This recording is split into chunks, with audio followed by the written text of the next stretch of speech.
अल्हम्दुलिल्लाहि रब्बिल आलमीन वस्सलातु वस्सलामु अला रसूलिल अमीन हस्बुनल्लाहु व निअमल वकील। अस्सलाम वालेकुम दोस्तों। मिसकंसेप्शन अबाउट इस्लाम सीरीज का ये एपिसोड नंबर 6 है, जिसमें आज हम जानेंगे क्या मांस खाना मुसलमानों को वायलेंट बना देता है। ये एक गलतफहमी है जो लोगों के जहनों में पाई जाती है। तो इंशाल्लाह आज आज हम इस गलतफहमी को दूर करने की एक अदना सी हम कोशिश करेंगे। इससे पहले मैं बात करूं कि क्या मांस खाने से कोई इंसान वायलेंट बनता है या नहीं बनता है, तो मैं आपको ये बात बता दूं कि मांस खाना सही है या गलत है, इस पर हम ऑलरेडी बात कर चुके हैं एपिसोड नंबर 3 में। तो अगर किसी को यही कंफ्यूजन है अभी तक कि मांस खाना इंसान के लिए सही है या नहीं है, तो वो जाकर इस सीरीज का एपिसोड नंबर 3 को देख सकते हैं। अब हम बात करते हैं अपने आज के मौजू पर। क्या मांस खाना मुसलमानों को वायलेंट बना देता है? क्या मुसलमान मांस खाने से वायलेंट हो जाते हैं? तो ये जो बात है, ना ये तो ये साइंटिफिक है और ना ही ये लॉजिकल है। ये दोनों ही एतबार से ये बात दुरुस्त नहीं है कि जो लोग कहते हैं कि मुसलमान मांस खाने से वायलेंट हो जाते हैं। और ना हमें कोई स्टडी ऐसी मिली है कि साइंटिफिक वो स्टडी हो कि इंसान अगर मीट खाए तो वो मतलब कि वायलेंट हो जाता है, और ना ही लॉजिक के एतबार से हमने देखा। अगर मांस खाना ही अगर वायलेंस की असली वजह अगर हम माने, तो दुनिया के तमाम जो नॉन वेजिटेरियन लोग हैं, तो वो सब के सब वायलेंट होने चाहिए थे, क्योंकि मैक्सिमम जो लोग दुनिया में मौजूद हैं वो तो नॉन वेजिटेरियन हैं। तो वो सब के सब कि वायलेंट होने चाहिए थे। और हम देखते हैं कि जो तमाम की वेजिटेरियन लोग जो दुनिया में मौजूद हैं, वो सब के सब पीसफुल होने चाहिए थे। लेकिन हमारा जो मुशाहिदा है वो इसके अपोजिट ही हमें बताता है कि वायलेंट का ताल्लुक इंसान की डाइट से नहीं होता, बल्कि उसका ताल्लुक दूसरे फैक्टर से होता है। इंशाल्लाह हम उस पर भी आज हम बात करेंगे। तो वेजिटेरियन बहुत से ऐसे लोग हैं जिन्होंने दुनिया में तबाही मचाई है, जिन्होंने वायलेंट होकर दिखाया है। हिटलर का नाम उनमें से एक है कि हिटलर अपने आखिरी वक्त में कि वेजिटेरियन वो हो चुका था, और उसने क्या किया है वेजिटेरियन होने के बाद भी, ये मिलता है हिस्ट्री में। और एक रसिया का एक एक शख्स था, उसका नाम मुझे याद नहीं आ रहा, तो वो भी वेजिटेरियन हो गया था, लेकिन उसने भी तो तमाम इंसान को मारे। तो डाइट से वायलेंट होने का कोई भी कनेक्शन, कोई भी ताल्लुक ना साइंटिफिक तौर पर मिला है, ना लॉजिक के एतबार से हमें मिला है। तो फिर वायलेंस का ताल्लुक आखिर वो किन फैक्टर से होता है कि इंसान वायलेंट बन जाता है? तो हम समझते हैं कि जो वायलेंस का ताल्लुक है वो किन किन फैक्टर से है, तो उन पर इंशाल्लाह अभी हम बात कर लेते हैं। तो सबसे पहला जो वायलेंस का ताल्लुक है वो है इंसान की तरबियत और सोच से होता है। यानी वायलेंस का ताल्लुक जो होता है वो इंसान की तरबियत और सोच से होता है।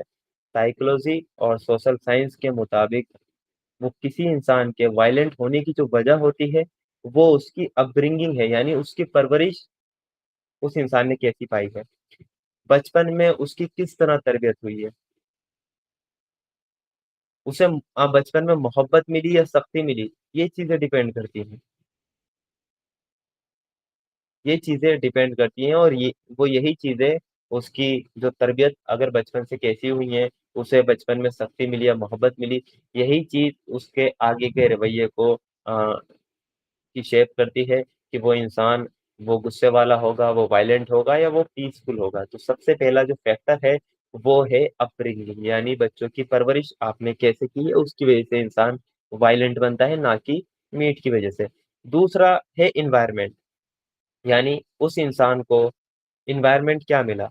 अगर उसके आसपास इन्वायरमेंट हिंसा का है, झगड़ों का है, या क्राइम का उसके आसपास इन्वायरमेंट है, तो क्या होता है कि धीरे धीरे वो इंसान भी वायलेंट होता चला जाता है। अगर उसके आसपास का जो इन्वायरमेंट है वो अगर अ, उस इन्वायरमेंट में अगर वायलेंस है, यानी हिंसा है, झगड़ा है, या क्राइम है, या टॉक्सिक माहौल वहां का है, तो इस इन्वायरमेंट का भी फर्क पड़ता है, इससे इंसान वायलेंट बनता है, ना कि मीट से। तीसरा जो फैक्टर है कि जो इंसान को वायलेंट बना देता है, वो है गुस्सा। यानी वो किसी इंसान में बेकाबू गुस्सा होता है, और वो अपने इमोशन पर कंट्रोल वो नहीं कर पाता। तो अक्सर ये चीज़ वायलेंस का ही सबब बनती है, यानी गुस्से पे कंट्रोल ना करना। तो ये कि इंसान के वायलेंट होने का एक फैक्टर है गुस्सा। एक और फैक्टर है वो है मेंटल हेल्थ, यानी इंसान की जो मेंटल अ, हेल्थ प्रॉब्लम है या उसके अंदर स्ट्रेस है या उसके कोई जो साइकोलॉजिकल उसके अंदर दिमाग के अंदर डिसऑर्डर है, जैसा कि हम देखते हैं कि वो कुछ लोग कि साइको होते हैं, ठीक है? वो कुछ लोग साइको होते हैं, तो इसकी वजह से भी अ, हो सकता है कि मेंटल हेल्थ की वजह से भी कोई इंसान वायलेंट बन सकता है, ना कि मीट की वजह से। तो मीट का कोई भी कनेक्शन नहीं है वायलेंट होने से, लेकिन मैं फिर भी वो फैक्टर रख रहा हूँ कि इंसान की चीज़ों से वायलेंट बनता है। एक और फैक्टर है वो है ड्रग्स और अल्कोहल, यानी कोई इंसान अगर वो नशा करे, अल्कोहल वो करे, तो क्या होता है उसकी डिसीजन मेकिंग उसकी कमज़ोर हो जाती है और उसका जो एग्रेशन है वो बढ़ता है, जिसकी वजह से इंसान वायलेंट हो जाता है। तो ड्रग्स और अल्कोहल भी इसका एक फैक्टर है। और एक और फैक्टर है वो है ट्रॉमा, यानी अगर किसी इंसान पर ज़ुल्म हुआ है या उसको कोई वो गाली दी गई है या कोई पेनफुल उसको एक्सपीरियंस अपनी लाइफ में हुआ है, तो उस इंसान के अंदर एग्रेसिव और अनस्टेबल वो इंसान बन जाता है, यानी उस इंसान के अंदर एग्रेशन बढ़ जाता है, जिसकी वजह से वो वायलेंट बन सकता है। एक और फैक्टर है वो है आइडियोलॉजी, यानी किसी इंसान की अगर कोई आइडियोलॉजी एक्सट्रीम की एक्सट्रीम मतलब कि वायलेंट वाली सोच की उसकी वो आइडियोलॉजी है, तो इंसान क्या करता है, हिंसा को भी जस्टिफाई वो करने लगता है, जिसकी वजह से इंसान वायलेंट बन जाता है। जैसे कि हमारे आसपास के माहौल में हम देखते हैं कि एक ग्रुप आता है और वो कुछ नौजवानों को जो दूसरी कौम के हमारी कौम के नौजवान हैं और एक दूसरी कौम के नौजवान आते हैं, वो उनको परेशान करते हैं क्योंकि उनकी आइडियोलॉजी में ही हिंसा है कि आप बस ये करें, आपको बस यही सिखाया गया है, तो इसकी वजह से इंसान वायलेंट बनता है।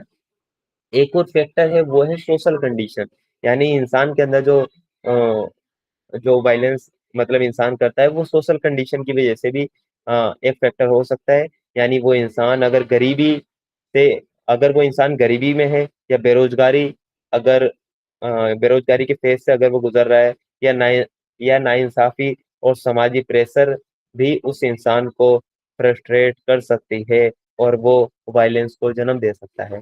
यानी बेरोजगारी, गरीबी या समाजी प्रेशर या नाइंसाफी उसके साथ अगर कुछ हो रही है, तो उसकी वजह से वो इंसान फ्रस्ट्रेट हो जाता है, जिसकी वजह से वो उसका फ्रस्ट्रेशन वायलेंस को जन्म दे सकता है। तो सोशल कंडीशन भी इंसान की देखी जाती है कि कौन इंसान वायलेंट है या नहीं। सिर्फ वो खाने को वो किसी की पर्सनैलिटी का मेन रीज़न अ, नहीं माना जा सकता, यानी कोई इंसान वायलेंट है या पीसफुल है, सिर्फ खाने को या सिर्फ मीट को इसका मेन रीज़न नहीं माना जा सकता। मैंने जो आपको ये पॉइंट मतलब बताए हैं, ये सब फैक्टर हैं जिसकी वजह से इंसान डिसाइड अ, होता है कि वो पीसफुल है या वायलेंट है। उसके आसपास का माहौल कैसा है, उसकी परवरिश कैसे हुई है, उसके अंदर गुस्सा कितना है, उसकी मेंटल हेल्थ कैसी है, वो ड्रग्स या अल्कोहल का आदी तो नहीं है, क्या उसकी ज़िंदगी में कोई ट्रॉमा से तो वो नहीं अपनी ज़िंदगी में वो गुज़रा है, या उसकी आइडियोलॉजी कैसी है, या उसकी सोशल कंडीशन कैसी है। तो ये फैक्टर हैं जिसकी वजह से इंसान डिसाइड होता है कि वो वायलेंट है या पीसफुल है।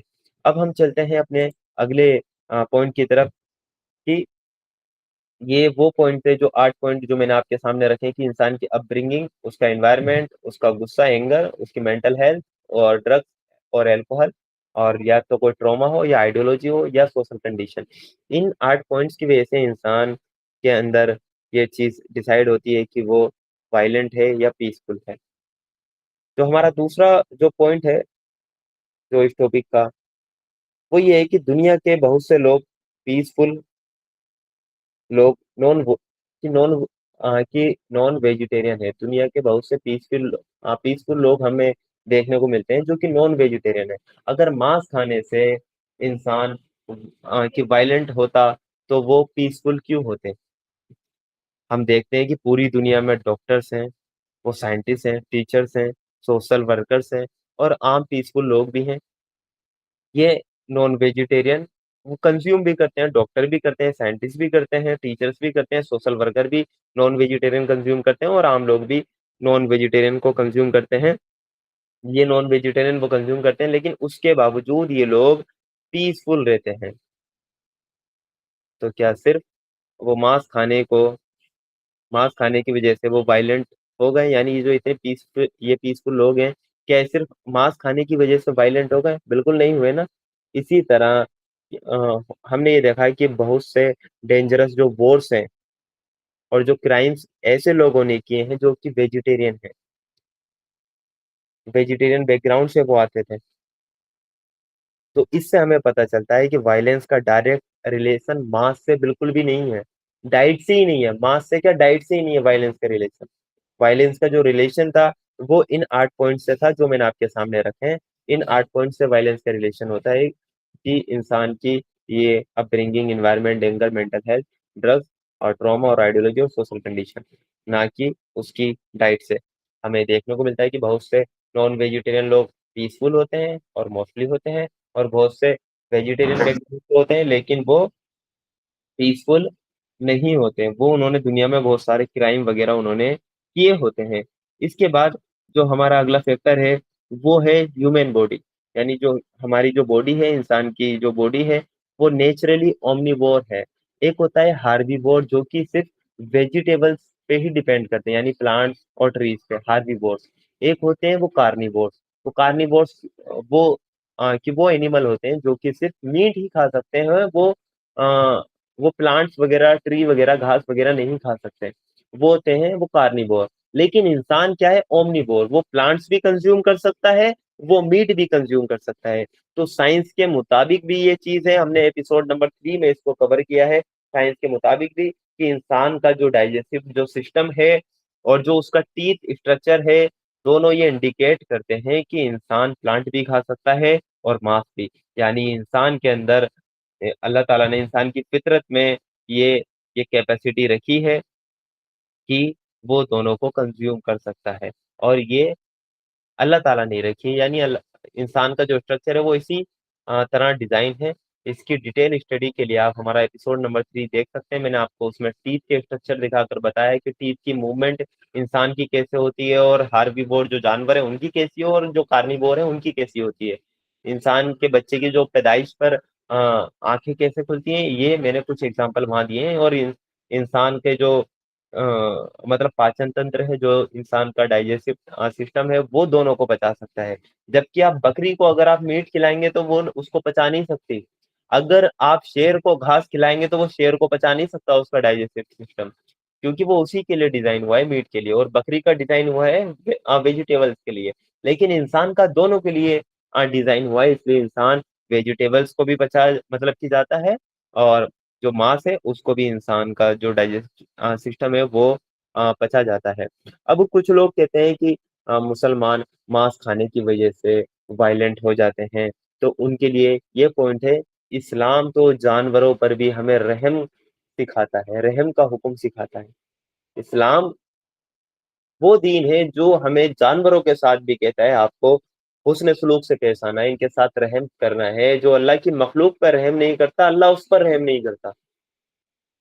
तो फिर मुसलमान वायलेंट कैसे हो सकता है, जबकि उसकी आइडियोलॉजी इस्लाम है, उसका दीन इस्लाम है। तो इस्लाम हमें जानवरों पर भी रहम सिखाता है। इस्लाम में ये चीज है कि जानवर को भूखा रखना इस्लाम में मना है। अननेसेसरी वो जानवर को मारना मना है। जानवर को टॉर्चर करना इस्लाम में मना है। एक जानवर के सामने दूसरे जानवर को जबा करना इस्लाम में मना है, ताकि उसे वो गम ना हो। जानवर के सामने तेज छुरी करना इस्लाम में मना है, ताकि वो जबा होने से पहले ही उसकी मौत ना आ जाए, वो सदमे में ना चला जाए। तो इस्लाम तो जानवरों पर भी हमें रहम का हुक्म देता है। तो मुसलमान मीट खाकर वायलेंट कैसे हो सकता है? एक हदीस मैं आपके सामने रखूंगा, सुनन इब्ने माजा की 3172 नंबर पे हदीस है, जिसमें हजरत अब्दुल्ला बिन उमर रज़ियल्लाहु अन्हु से रिवायत है। उन्होंने फरमाया कि रसूलुल्लाह सल्लल्लाहु अलैहि वसल्लम ने छुरी को तेज करने और जानवरों से छिपा कर रखने का हुक्म दिया। यानी छुरी को तेज कर लो और जानवरों से छिपा कर रखो, ताकि उसे आप उसको जबा करने से पहले ही आप उसको ना मार दें। यानी छुरी उसके सामने कि वो तेज नहीं करे, उसे छुपा कर रखें, और जो छुरी को तेज करना है वो साइड से करना है, साइड से करना है, ताकि उसकी गर्दन एक बार में उसकी जो जो नली है वो कट जाए, एक बार में वो जबा हो जाए। अगर छुरी तेज नहीं होगी तो थोड़ा सी उसकी गर्दन कटेगी, फिर उसको पेन होने लगेगा। तो इस्लाम ने इसका भी ख्याल रखा है कि जानवर को पेन नहीं होना चाहिए।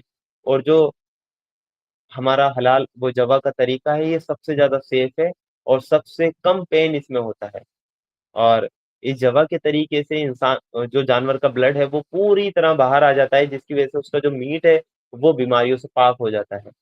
यानी जो बीमारियां होती हैं वो ब्लड में होती हैं, और ब्लड को ही इस्लाम कहता है कि पूरी तरह बाहर निकाल दिया जाए। और जबा करते वक्त जानवर को सबसे कम पेन होता है, और जो झटके से हम उसको काटते हैं तो उसमें ज्यादा पेन होता है। हम देखते हैं कि जानवर की वो गर्दन अलग होती है, लेकिन उसका जिस्म तड़पता रहता है। उसका जिस्म हमने देखा है कि गर्दन अलग हो गई एक झटके में, लेकिन उसका जिस्म वो तड़प रहा है। तो ये बड़ा हमें इस्लाम ने हुक्म दिया है कि आप जानवरों पर रहम करें, यहाँ तक कि छुरी भी उसके सामने आप वो आप उससे उससे छुरी भी छुपा कर रखें, और छुरी को ऑलरेडी आप पहले ही तेज कर लें, ताकि वो आसानी से ज़बह हो सके, उसको पेन ना हो। और फिर अल्लाह के रसूल ने फरमाया, जब तुम में से कोई शख्स वो ज़बह करे तो जल्दी से ज़बह कर डाले, यानी जल्दी से कर डाले, ज़्यादा टाइम ना लगाए उसमें। उसको जानवर को टॉर्चर वो करना इस्लाम में मना है। एक और हदीस मैं आपके सामने रखता हूँ, जिससे हमें पता चलेगा कि इस्लाम तो हमें जानवरों के साथ भी रहम सिखाता है, तो वो फिर मुसलमान वायलेंट कैसे हो सकते हैं। अल्लाह के रसूल सल्लल्लाहु अलैहि वसल्लम ने फरमाया, सही मुस्लिम की हदीस है 5055 नंबर पे, अल्लाह ने हर चीज के साथ सबसे अच्छा तरीका इख्तियार करने का हुक्म दिया है। इसलिए जब जवा करो तो अच्छे तरीके से जवा करो। यानी आपको जवा भी करना है तो उसमें भी एहसन तरीका, अच्छे तरीके से आपको जवा करना है। तुम में से एक शख्स जो जवा करना चाहता है वो अपनी छुरी की धार को तेज कर ले, और जवा के लिए जाने वाले जानवरों को तकलीफ से बचाए। यानी जो जानवर जो जवा के लिए जा रहा है, जो मरने के लिए भी जा रहा है ना, उसको भी आपको तकलीफ से बचाना है। उसको जरा भी तकलीफ नहीं होनी चाहिए। तो मुसलमान कैसे वायलेंट हो सकता है कि जबकि इस्लाम जानवरों पर भी हमें रहम सिखाता है। एक और हदीस मैं आपके सामने रखूंगा, सही बुखारी की 3318 नंबर पे ये हदीस है, जिसमें नबी करीम सल्लल्लाहु अलैहि वसल्लम ने फरमाया, एक औरत एक बिल्ली के सबब दो जग में गई। यानी एक औरत दो जग में चली गई, जहन्नुम में चली गई, एक बिल्ली के सबब। उसने बिल्ली को बांध कर रखा, ना तो उसे खाना दिया और ना ही छोड़ा कि वो कीड़े मकोड़े खाकर अपनी जान बचा लेती।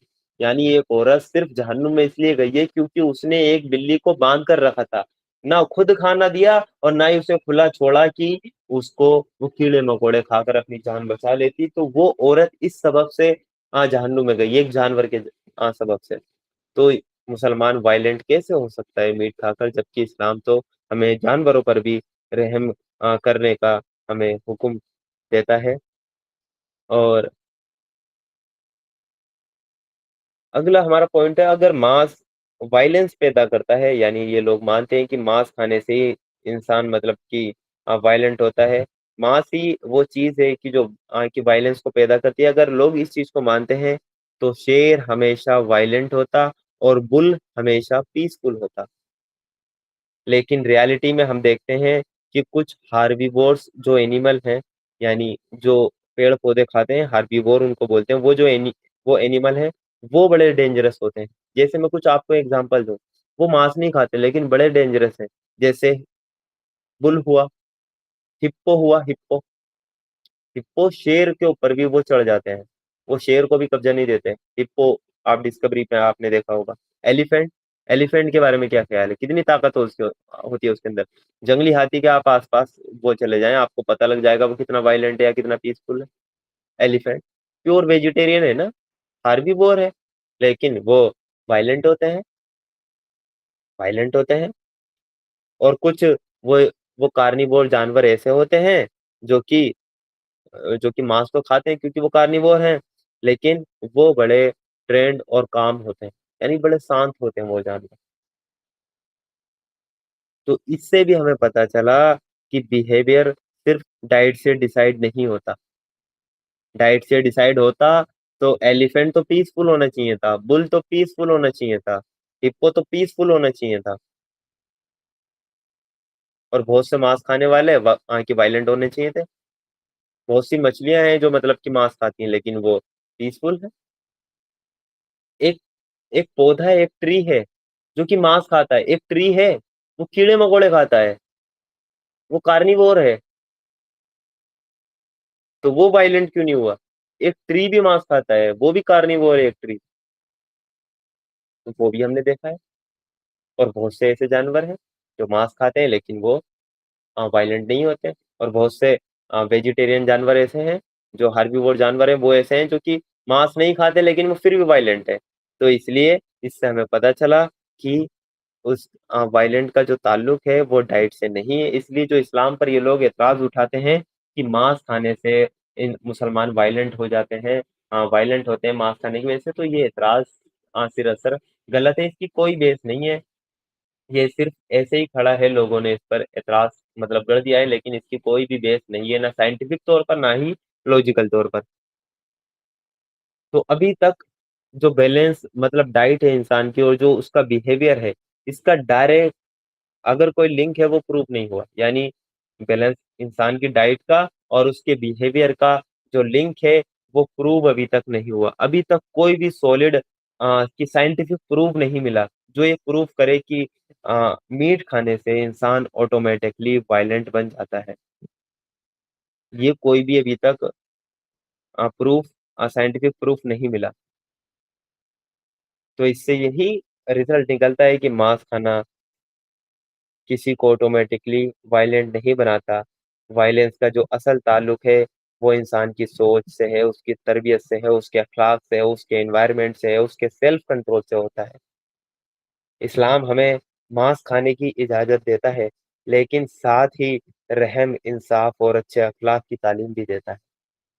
मांस खाने की इजाज़त तो देता है लेकिन साथ-साथ जानवरों पर रहम करने की भी इस्लाम हमें इजाज़त देता है। तो कोई भी हमें ये डायरेक्ट लिंक नहीं मिला कि डाइट और जो बिहेवियर का डायरेक्ट लिंक हो, कि इंसान की जो डाइट है वो उसके बिहेवियर के ऊपर कुछ असर डालती है। तो इसकी वजह से ये गलतफ़हमी लोगों में फ़ुज़ूल है कि मांस खाने से मुसलमान वायलेंट होते हैं, जबकि ऐसा नहीं है। वायलेंस अ, वायलेंस का जो ताल्लुक है वो मैंने आपके सामने स्टार्टिंग में पॉइंट रखे हैं। वो इनसे वायलेंस का ताल्लुक है इंसान की अपब्रिंगिंग, यानी उसकी परवरिश कैसे हुई है, उसका आसपास एनवायरनमेंट कैसा है, उसके अंदर गुस्सा कितना है, उसकी मेंटल हेल्थ मतलब कैसी है, उसके अंदर अगर वो ड्रग्स या अल्कोहल का आदी है तो उसके अंदर ये वायलेंस पैदा हो सकता है। उसने कोई ट्रॉमा उसकी ज़िंदगी में आया हो तो हो सकता है, या उसकी आइडियोलॉजी कैसी है, या उसकी सोशल कंडीशन कैसी है। तो ये चीज़ें हैं जो डिसाइड करती हैं कि इंसान वायलेंट है या पीसफुल है, ना कि उसकी डाइट, ना कि उसका मांस खाना। जज़ाकल्लाहु खैर। इंशाल्लाह अगले हफ्ते हम मिसकंसेप्शन अबाउट इस्लाम सीरीज़ का जो अगला एपिसोड हमारा रहेगा, वो एक एतराज़ और उठाया जाता है इस्लाम पे। इंशाल्लाह हम उसको डिस्कस करेंगे, क्या सूअर का मांस खाना हराम क्यों है? यानी सूअर का मांस खाना हराम क्यों है? ये एतराज़ लोग उठाते हैं कि जब मांस खाना मुसलमान के लिए जायज़ है तो आप सूअर का मांस क्यों नहीं खाते? सूअर का मांस क्यों अल्लाह ताला ने हराम कर दिया? तो इंशाल्लाह अगले हफ्ते हम इस चीज़ को जानेंगे कि अल्लाह ताला ने सूअर का मांस हराम क्यों किया है हमारे लिए। जज़ाकल्लाहु खैरन कसीरन।